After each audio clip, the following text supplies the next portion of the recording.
ay maririnig sa kabukiran ng Bulacan sa panahon ng taniman ng palay. Ito ay masayang inaamit ng mga magsasaka habang sila ay nagtatanim ng palay.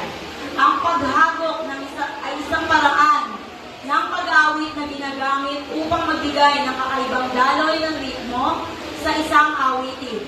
Ang dulot ng sigla at paghagok ay nagbibigay ng liksi at lakas sa kanilang paggawa upang matapos ng maayos at mabilis ang kanilang pagtatanim.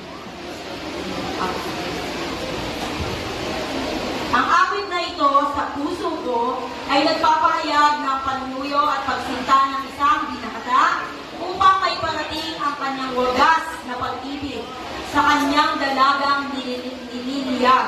Ito ay kadalasang inaawit sa panliligaw at panunuyo.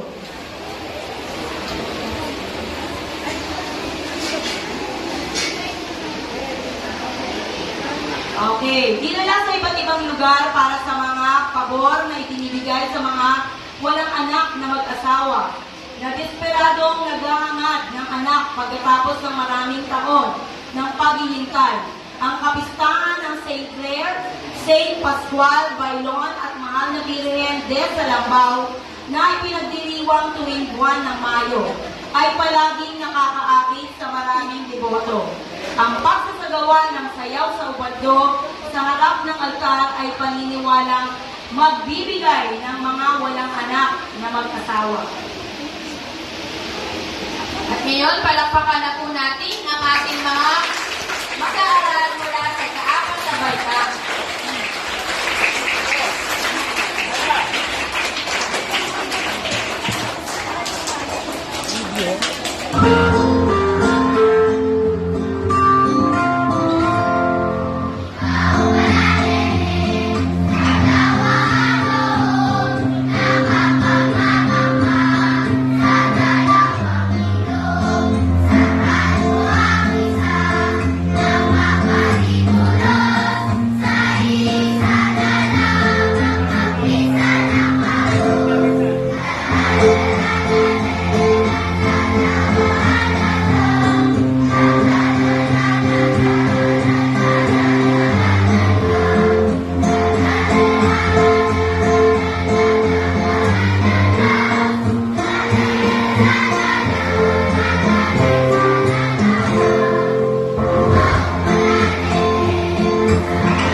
Hindi ko na pinatay.